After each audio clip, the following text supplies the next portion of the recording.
सबको जय मसीह की। फिर से एक बार आज की शाम हम यहाँ पे एकत्रित हुए हैं ताकि हम परमेश्वर के वचनों में से हम मनन कर सकें। पिछले 2 हफ्ते पहले मैंने जो है आपके सम्मुख एक वचन को रखा था और उस संदेश का शीर्षक था कि परमेश्वर को घनिष्ठता से जानने की एक पुकार। जब हम परमेश्वर को घनिष्ठता से जान लेते हैं तो हमारे जीवन में क्या होता है, हमारे जीवन में उसका क्या परिणाम होता है। और पहला बिंदु मैंने आपको बताया था कि जब परमेश्वर के साथ हम घनिष्ठता का संबंध रखते हैं तो हम उसके साथ एक असाधारण रूप से एक निकटता को हम देखते हैं। यूहन्ना के जीवन से हम देखते हैं कि वो प्रभु यीशु मसीह का एक प्रिय चेला था जो हमेशा प्रभु यीशु मसीह के पास रहा करता था। वचन बताती है कि वो उसके छाती के समीप रहता था। और यूहन्ना के जीवन से ही हम दूसरे बिंदु को भी देखते हैं कि एक विशेष पहुंच होती है। हमें अपने जीवन में बहुत सी ऐसी जरूरतें आती हैं, बहुत सी परेशानी आती हैं और हम परमेश्वर के पास बिना डरे बिना झिड़के जो हैं हम उसके पास जा सकते हैं। एक विशेष पहुंच हमारे पास होती है। और तीसरा बिंदु हमने देखा था कि प्रभु यीशु ने जैसे यूहन्ना को उस पर भरोसा किया और उसको जिम्मेदारी दी, वैसे ही पिता परमेश्वर हम पर भरोसा करता है और हमें जिम्मेदारी देता है। और जो सेवा हमारे हाथ में उसने दी है वो एक जिम्मेदारी है और हम उसकी नजर में जो है अनुग्रह को पाते हैं। आमीन। आज हम कुछ और आगे विशेषताओं को देखेंगे और कुछ और परिणामों को हम देखेंगे। आइए हम आगे बढ़ने से पहले प्रार्थना करें। पिता परमेश्वर, धन्यवाद देते हैं इस सुंदर शाम के समय के लिए जो तूने हमें दिया है कि प्रभु हम तेरे वचन से मनन कर सकें। और धन्यवाद देते हैं कि प्रभु तू हमें सिखा रहा है। प्रभु हम तेरे और समीप आना चाहते हैं और तुझे पहचानना चाहते हैं, तेरे साथ एक घनिष्ठता का संबंध रखना चाहते हैं, क्योंकि तू हमारा पिता है और तूने प्रभु हमें अपनी संतान कहकर बुलाया है। धन्यवाद तेरे उस उद्धार के लिए, धन्यवाद देते हैं तेरे उस अनुग्रह के लिए। तू हमारी अगुवाई कर, यीशु के नाम से प्रार्थना को मांगते हैं, आमीन। यदि हम देखें यूहन्ना के जीवन से ही और यूहन्ना इसके 20वें अध्याय में से हम कुछ वचनों को देखेंगे कि कैसे हम घनिष्ठता का संबंध रखते हैं तो परमेश्वर हमारे जीवन में परिवर्तन को लेके आता है। परमेश्वर जो है हमारे जीवन में क्या क्या काम करता है। चौथी बात हम देखते हैं कि जब हम घनिष्ठता का संबंध रखते हैं तो हमारे अंदर एक नेतृत्व करने का गुण आ जाता है।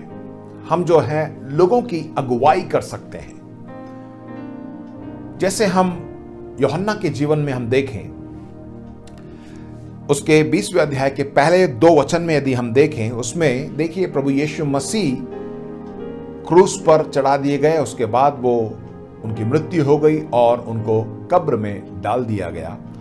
और इतवार की सुबह जब मरियम मगदलिनी घोर को अंधेरा रहते ही कब्र पर आई और पत्थर को कब्र से हटा हुआ देखा, तब वह दौड़ी और शिमोन पतरस और दूसरे चेले के पास जिससे यीशु प्रेम रखता था आकर कहा, वे प्रभु को कब्र में से निकाल ले गए हैं और हम नहीं जानते कि उसे कहां रख दिया है। देखिए, सबसे पहले मरियम मगदलिनी जो है दौड़कर शिमोन पतरस के पास जाती है और उसके बाद जो है यूहन्ना के पास जाती है। बड़ी दिलचस्प बात है कि यहां पर जो है पतरस जो है एक अगुवा था और प्रभु यीशु मसीह के बाद वही जो है सब लोगों को की अगुवाई कर रहा था, परंतु उसके साथ जो है यूहन्ना को भी जाके मरियम मगदलिनी बोलती है, क्योंकि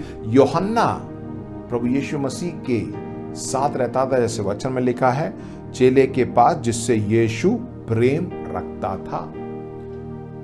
तो अपने आप ही जो है, जब हम परमेश्वर के साथ घनिष्ठता का संबंध रखते हैं तो लोग जो है हमें देखकर पहचान लेते हैं कि ये व्यक्ति जो है हमारी मदद कर सकता है, ये व्यक्ति जो है हमारी अगुवाई कर सकता है, इस व्यक्ति के पास मैं जाऊंगा तो वो मेरे लिए प्रार्थना करेगा, मुझे उत्साहित करेगा, मुझे प्रोत्साहन देगा और मेरी अगुवाई कर सकता है। जब हम प्रभु यीशु मसीह के साथ रहते हैं तो हमारे अंदर वो अगुवाई करने का अभिषेक आ जाता है और वो गुण आ जाता है जो परमेश्वर हमें देता है। आमीन। तो इसलिए मैंने ये चौथा बिंदु आपको मैंने बताया कि जब हम प्रभु यीशु के साथ रहते हैं, पिता परमेश्वर के साथ रहते हैं और घनिष्ठता का संबंध रखते हैं, तो अपने आप वो अगुवाई करने का गुण आ जाता है, क्योंकि अगुवाई करने का गुण जो है परमेश्वर की ओर से एक दान है जो कि कोई भी मनुष्य उससे छीन नहीं सकता। यूहन्ना यीशु मसीह के साथ रहता था, इसीलिए अपने आप उसके अंदर वो क्वालिटी आ गई, वो गुण आ गया। और यदि हम देखें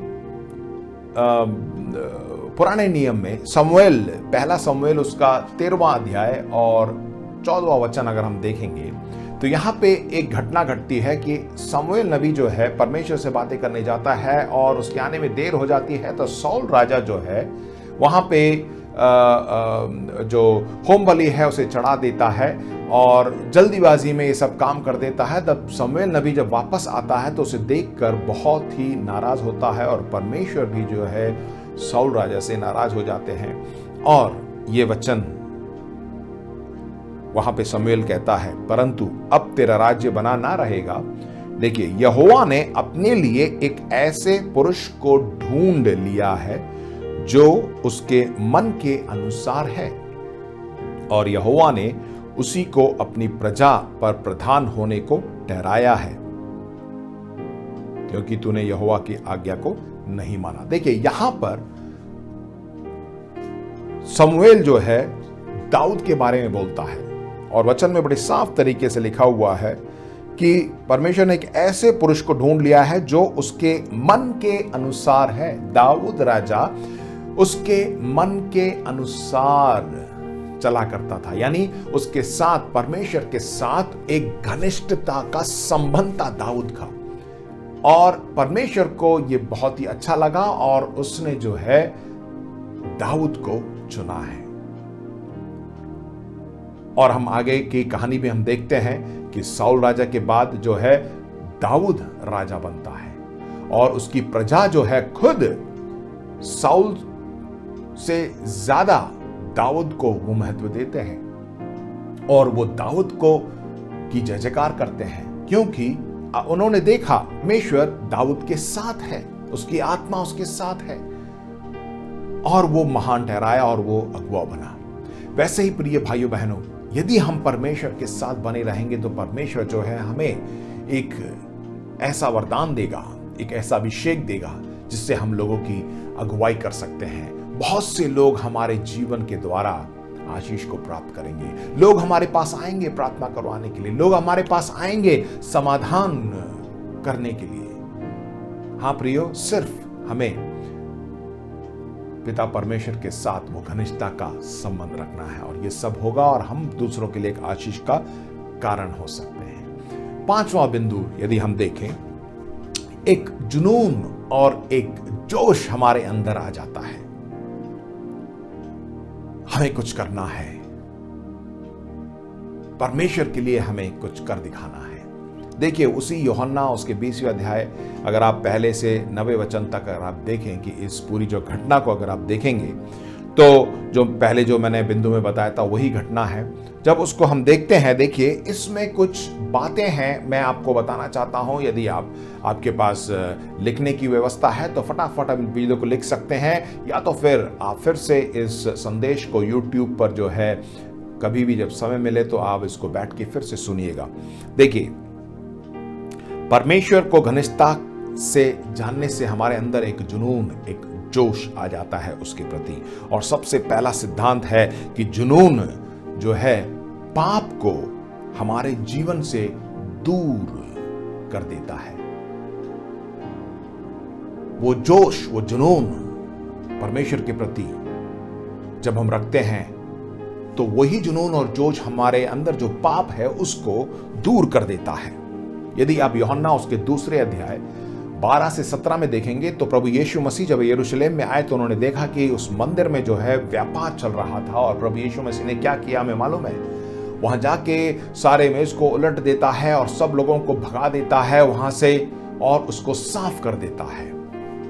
प्रभु यीशु मसीह के अंदर वो जोश था और वही जोश हमारे अंदर पिता के प्रति आ जाता है, और हम जो है ये पाप या जो बुरी चीजें हैं इसको हम दूर कर सकते हैं। प्रभु यीशु मसीह जैसे उस मंदिर में आए तो वहां पे एकदम सफाई हो गई, सब कुछ उसने दूर कर दिया क्योंकि उसके अंदर जोश था, वो जुनून था। आमीन। इसलिए जो है हमें परमेश्वर के साथ एक घनिष्ठता का संबंध रखना है। साथ ही साथ जब वो जुनून और जोश होता है तो हमें किसी मनुष्य से डर नहीं होता। प्रभु यीशु मसीह जब वो वहां गए उस मंदिर में तो वो अकेला ही था जिसने सारे मेजों को उलट दिया और वहां से सबको भगा दिया। वहां पे बहुत से लोग थे पर वो डरा नहीं। इसका मतलब क्या है? जब परमेश्वर के साथ हम घनिष्ठता का संबंध रखते हैं तो हम किसी मनुष्य से भी नहीं डरेंगे, इस संसार से हम नहीं डरेंगे। हम प्रभु यीशु मसीह के लिए मजबूत खड़े रहेंगे। और तीसरी बात, जब वो जोश और जुनून हमारे अंदर रहता है तो परमेश्वर ने जो महान आज्ञा हमें दी है, जाओ लोगों को सुसमाचार सुनाओ और पिता प्रभु यीशु मसीह और पवित्र आत्मा के नाम से बपतिस्मा दो। ये चीज जो परमेश्वर ने हमें दी है वो हम कर सकेंगे। दूसरा कुरिन्थियों उसका 5वां अध्याय 14 और 15 में देखिए लिखा हुआ है, जुनून महान आज्ञा को पूरा करने में हमारी मदद करता है क्योंकि मसीह का प्रेम हमें विवश कर देता है। मसीह का वह प्रेम हमें विवश कर देता है इसलिए कि हम यह समझते हैं कि जब एक सब के लिए मरा तो सब मर गए, और वह इस निमित्त सब के लिए मरा कि जो जीवित है वे आगे को अपने लिए ना जिए परंतु उसके लिए जो उनके लिए मरा और फिर जी उठा। अब हम अपने लिए नहीं जीते हैं, हम उसके लिए जो मेरे पापों के लिए मरा और फिर से जीवित हो गया उसके लिए हम जीते हैं। प्रभु यीशु मसीह के लिए हम जीते हैं। जब हम उसके लिए जिएंगे तो उसी का कार्य, उसने जो महान आज्ञा हमें दी है उसे ही हम पूरा करेंगे। आमीन। और एक बात मैं आपको देख के उत्साहित करना चाहता हूं, जब वो जुनून और जोश हमारे अंदर आ जाता है तो हमें उसको बनाए रखना है, उसको हमें बनाए रखना है। रोमियो 12 उसका 11वां वचन, प्रयत्न करने में आलसी ना हो, आत्मिक उन्माद में भरे रहो, प्रभु की सेवा करते रहो। आत्मिक उन्माद में भरे रहो और प्रभु की सेवा करते रहो। जब जोश हमारे अंदर आता है तो अपने आप जो है हम आनंदित रहेंगे और प्रभु की सेवा करने के लिए जो है हम हर वक्त तत्पर रहेंगे, आगे रहेंगे। आमीन, हालेलुया। इसलिए जब परमेश्वर के साथ जब हम घनिष्ठता का संबंध रखते हैं तो हमारे अंदर एक जोश, एक जुनून आ जाता है। अगला छठा बिंदु मैं आपके सामने लाना चाहता हूं। जब हम परमेश्वर के साथ उस घनिष्ठता का संबंध रखते हैं तो बहुत सी बातों की परख हम कर सकते हैं, बहुत सी बातों को हम पहचान सकते हैं कि ये सही है या गलत है। और बहुत सी बार जब हम अपने जीवन में हम ऐसी परिस्थिति में पहुंचते हैं कि हमें ये चुनना है या नहीं चुनना है तो परमेश्वर हमें बताता है, बड़े साफ तरीके से हमसे बातें करता है। देखिए, जब प्रभु यीशु मसीह पुनरुत्थान हुआ तो सबसे पहले प्रभु यीशु मसीह को किसने पहचाना? उसी चेले ने जो उससे बहुत प्रेम करता था, यूहन्ना। 21वां अध्याय, यूहन्ना 21वां अध्याय 1 से लेकर 7 तक इसमें अगर आप पढ़ेंगे तो उसमें लिखा हुआ है कि तो सबसे पहला जो चेला था प्रभु को पहचानने वाला, वो यूहन्ना था। यदि हम इस तरह अगर हम उसको पहचान सकते हैं, पहचानना चाहते हैं, तो जो है हमें परमेश्वर के साथ वो घनिष्ठता का संबंध रखना है। यदि हम चाहते हैं कि यहां पे पवित्र आत्मा ऐसा कार्य करना चाहता है या नहीं, पवित्र आत्मा की क्या मर्जी है, तो हमें परमेश्वर के साथ वो घनिष्ठता का संबंध रखना है। जब हम इस तरह का संबंध रखेंगे तो बहुत सी बातों में परमेश्वर हमारी सहायता मदद करेगा। हमारे परिवार में हमें ये निर्णय लेना है या नहीं, मुझे ये कार्य करना है या नहीं, मुझे ये व्यवसाय शुरू करना है या नहीं, मुझे इस शहर में जाना है या नहीं, मुझे इस तरह इस व्यक्ति से मिलना है या नहीं। बहुत से जवान लोग सोच रहे होंगे कि मुझे अपने जीवन में मैं क्या करूं, मैं इस नौकरी को मैं करूं या ना करूं, या मेरी शादी होने वाली है तो मैं इस रिश्ते को हाँ करूं या नहीं ना करूं। परमेश्वर के साथ आप बने रहिए, वो घनिष्ठता का संबंध रखिए। आप उसकी आवाज को बड़े साफ तरीके से आप सुन सकते हैं। परमेश्वर आपको बताएगा कि आपको ये निर्णय लेना है या नहीं लेना है। आमीन। तो जो परमेश्वर के साथ हम घनिष्ठता का संबंध रखते हैं, तो हम परमेश्वर की मर्जी को अपने जीवन में, परमेश्वर की इच्छा को अपने जीवन में जो है उसे हम पहचान सकते हैं। आमीन। और आखिरी बात, जब हम परमेश्वर के साथ घनिष्ठता का संबंध रखते हैं तो हर बात में जो है उमड़ता हुआ आशीष आएगा। हर एक बात में जो है भरपूरता रहेगी। यूहन्ना उसके 21वें अध्याय उसके 20 से 24 में अगर हम उसी यूहन्ना के बारे में हम देखते हैं, उसमें लिखा, उसमें अगर आप उसको बाद में पढ़िएगा, उसमें दिया हुआ है कि यूहन्ना प्रभु यीशु मसीह के साथ जो है बहुत ही समीप रहता था, और हमेशा जो है उस वचन में लिखा हुआ है कि जो चीज उसने यीशु मसीह के साथ रहकर सीखा, प्रभु यीशु मसीह के जाने के बाद जो है उसके अंदर से इतनी बात जो है उमड़ रही थी कि वो जाके लोगों को बताता है। कहने का मतलब यह है कि जब हम परमेश्वर के साथ घनिष्ठता का संबंध रखते हैं तो जो कार्य उसने हमारे साथ किया है, हमारे जीवन में किया है, हमारे परिवार में किया है, उसको जो है एक सुसमाचार के समान, एक गवाही के रूप में जो है लोगों को हम बताएंगे, और लोग भी जानेंगे कि प्रभु यीशु मसीह सच्चा खुदा है, वो ही उद्धार करता है, वो ही मार्ग, सत्य और जीवन है। जो उसने किया है उसको बताने का हमारे अंदर जो है एक इच्छा बनी रहेगी। प्रेरितों के काम उसके 4 अध्याय के 13 वचन में अगर आप देखेंगे, इसमें लिखा हुआ, जब उन्होंने पतरस और यूहन्ना का साहस देखा और वह जाना कि ये अनपढ़ और साधारण मनुष्य हैं, तो आश्चर्य किया। फिर उनको पहचाना कि ये यीशु के साथ रहे हैं, क्योंकि पतरस और यूहन्ना प्रभु यीशु मसीह के साथ रहते थे, इसलिए लोगों ने भी पहचाना कि ये यीशु के साथ रहते थे। साधारण से मनुष्य थे। जब हम परमेश्वर को घनिष्ठता के साथ जान लेते हैं, वो एक घनिष्ठ संबंध रखते हैं, तो एक साधारण व्यक्ति भी जो है असाधारण हो जाता है। जो मैंने पहला बिंदु आपको बताया था,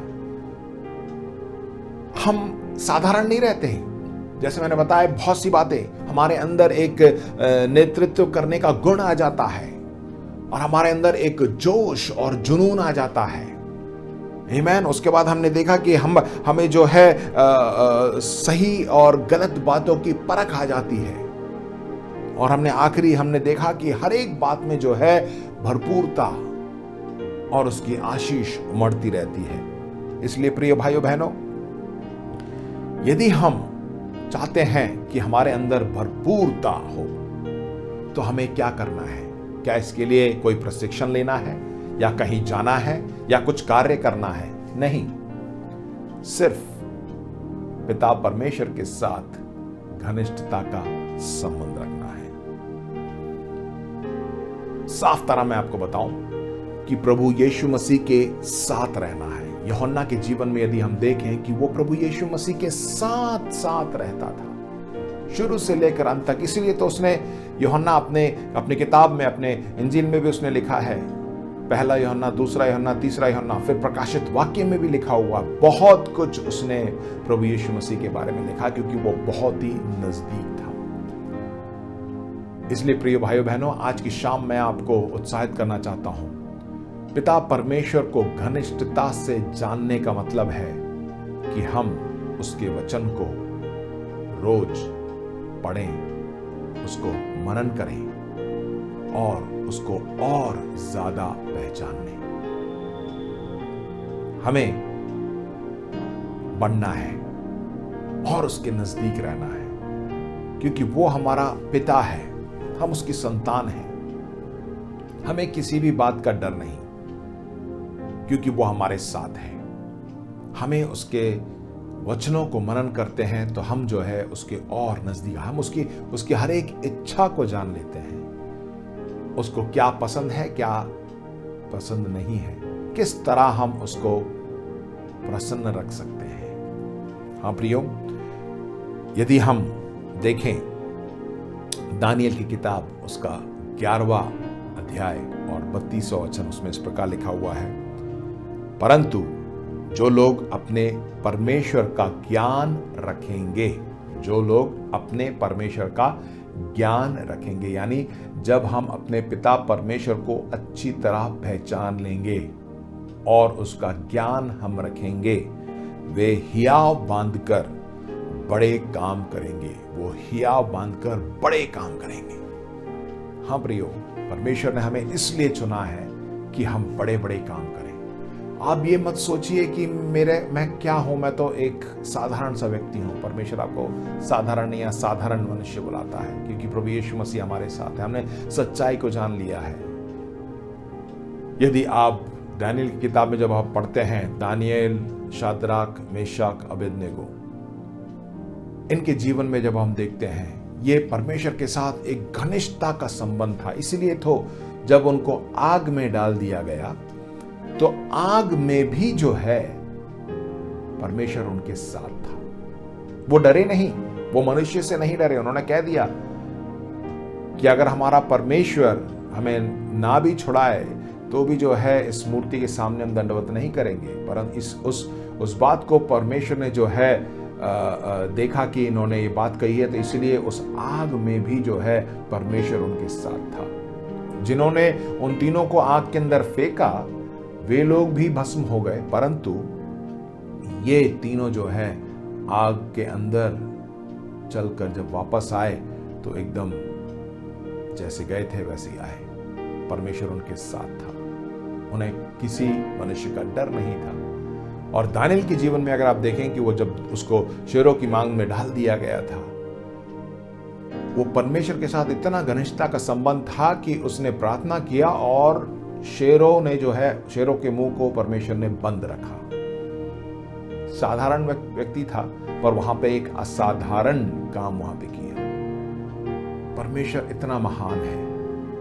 हो सकता है आप सोचें मेरे जीवन में ऐसी ऐसी घटना घट रही है, मैं निराश हूं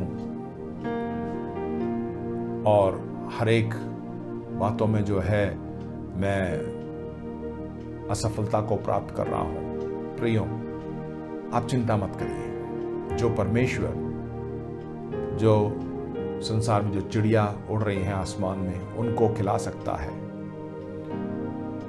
तो क्या आपको नहीं देगा? आपकी जरूरतों को पूरा नहीं करेगा? इसलिए हमें चिंता नहीं करनी है। परमेश्वर का वचन कहता है, इसलिए उस पर भरोसा करिए, प्रार्थना करिए, उससे बातचीत करिए, परमेश्वर के वचन को पढ़िए। परमेश्वर जो है आपको आशीष देगा, भरपूरता देगा। जब हम घनिष्ठता का संबंध रखते हैं परमेश्वर के साथ, सबसे पहले मैंने बताया कि एक असाधारण निकटता आ जाती है। हम उसके पास किसी भी समय जाके बोल सकते हैं, बात कर सकते हैं, प्रार्थना कर सकते हैं। दूसरा मैंने बताया कि एक विशेष पहुंच रहती है, एक विशेष पहुंच। तीसरा मैंने बताया आपको कि परमेश्वर हम पर भरोसा करता है और हमें जिम्मेदारी देता है, अपनी सेवा हमें सौंपता है। हो सकता है आप कहीं काम कर रहे हैं, वहां पे जो है आपको एक जिम्मेदारी देगा, आपको जो है एक ऊपर प्रमोशन मिलेगा, जिम्मेदारी आपके हाथ में देता है। उसके बाद आज हमने देखा कि हमें अगुवाई करने का गुण मिलता है, एक नेतृत्व करने का गुण मिलता है। लोग अपने आप पहचानते हैं हमें देखकर कि ये व्यक्ति जो है हमारी अगुवाई कर सकता, हमारी सहायता कर सकता है। फिर हमने देखा कि हमारे अंदर एक जुनून और एक जोश आ जाता है। फिर हमने देखा कि हम बातों को परख सकते हैं कि सही है या गलत है। हम पहचान लेते हैं कि हमें क्या करना है। और आखिरी बात हमने देखा कि हर एक बात में जो है भरपूरता है, वो उमड़ता हुआ आशीष और प्रभु यीशु मसीह को प्रचार करने का वो जोश हमारे अंदर से उमड़ता है और हम बड़ी आसानी से लोगों तक प्रभु यीशु मसीह के सुसमाचारों को सुना सकते हैं। आमीन। मैं आशा करता हूं कि प्रभु ने आज आपसे बातें की होंगी और धन्यवाद देते हैं इस दिसंबर के महीने के लिए। और मैं उम्मीद करता हूं कि दिसंबर का महीना आप सब लोगों के लिए एक आनंद का महीना होगा, क्योंकि हम सब मिलकर जो है बड़े दिन को मनाएंगे। और मैं उत्साहित करूंगा और आप सबको मैं निवेदन करूंगा कि इस आने वाले बड़े दिन में, इस महीने में जो परमेश्वर हमें मौका दे रहा है कि लोगों को सुसमाचार सुनाए, प्रभु यीशु मसीह के बारे में सुनाए, बता सके, आप उस मौके का फायदा उठाएं और लोगों को बताएं। हो सकता है कि हम एक दूसरे के साथ शारीरिक रूप में नहीं मिल पाए, परंतु इस YouTube के द्वारा, Facebook के द्वारा या आपके अगल बगल में जो भाई बहन हैं उनके घर जाके आप उनसे मुलाकात कर सकते हैं थोड़ी देर के लिए, क्योंकि हम भीड़ इकट्ठा नहीं कर सकते हैं, परंतु आप में से कोई एक या दो जने जो है जाके उनके लिए प्रार्थना करके आए और उनको बता के आए कि प्रभु यीशु मसीह जन्मा है और प्रभु यीशु मसीह का हमारे जीवन में जन्म लेना बहुत ही जरूरी है, क्योंकि सिर्फ यीशु मसीह ही मार्ग, सत्य और जीवन है। उसी के द्वारा हम स्वर्ग जा सकते हैं। मैं प्रार्थना करूंगा आप सब लोगों के लिए कि परमेश्वर आपकी अगुवाई करे, क्योंकि जब हम परमेश्वर के साथ घनिष्ठता का संबंध रखते हैं, जैसे मैंने बताया, हम जो है प्रभु यीशु मसीह की सेवा, जो उसने जो महान आज्ञा हमें दी है, उसको पूरा करने में हमें मदद मिलती है। आमीन। सो आप सब लोगों को प्रभु आशीष दे। आइए हम सब मिलकर प्रार्थना करें। पिता परमेश्वर, धन्यवाद देते हैं इस सुंदर शाम के लिए और तेरे वचनों के लिए। पिता, हमने देखा कि यूहन्ना के जीवन से कि तू यूहन्ना से बहुत प्रेम करता था, क्योंकि यूहन्ना तेरे बहुत ही नजदीक, बहुत ही समीप रहता था, और इसलिए उसको तूने प्रभु जिम्मेदारी दी और लोगों ने भी प्रभु एक अगुवाई का गुण उसके अंदर देखा और तूने प्रभु उसको आशीष दी, ताकि प्रभु वो उस आशीषों को और उसने जो अनुभव किया था उसको प्रभु लिख डाला लोगों के लिए। धन्यवाद देते हैं, धन्यवाद करते हैं प्रभु कि यूहन्ना ने तुझे पहचाना। उसी प्रकार उसी यूहन्ना के जीवन से आज हम बहुत कुछ सीखते हैं प्रभु। हम भी प्रभु तेरे वचनों को पढ़कर तेरे को हम अच्छी तरह पहचानने पाए, तेरी इच्छा को जान सकें। धन्यवाद तेरे उस अनुग्रह के लिए, धन्यवाद देते हैं तेरे उस उद्धार के लिए। फिर से एक बार हम अपने आप को नम्र और दीन करते हैं इस पूरे महीने प्रभु, जो तूने मौका हमें दिया है कि तेरे बारे में हम लोगों को बता सकें। इसका प्रभु हम फायदा उठा सकें, लोगों को बताएं कि यीशु मसीह तू ही मार्ग, सत्य और जीवन है, तू ही उद्धार करता है। तू हमारी सहायता कर, मदद कर, हमें किसी भी बात का डर नहीं, क्योंकि तू हमारे साथ है और यही सच्चाई है। अब प्रार्थना करता हूं जितने भी लोग आज के दिन इस वचन को सुन रहे हैं उनको तू आशीष कर, उनके घर में भरपूरता की आशीष बनी रहे। धन्यवाद इस पूरे महीने प्रभु, घरों में तेरी शांति, तेरा आनंद पाया जाए। सारा आदर, महिमा, अधिकार तुझे देते हैं, यीशु मसीह के नाम से इस प्रार्थना को मांगते हैं। आमीन। आइए हम सब मिलकर अनुग्रह वचन एक साथ बोलें। प्रभु यीशु मसीह का अनुग्रह, पिता का प्रेम और पवित्र आत्मा की सहभागिता हम सबके साथ सदा सदा बनी रहे। आमीन। प्रभु आपको आशीष दे।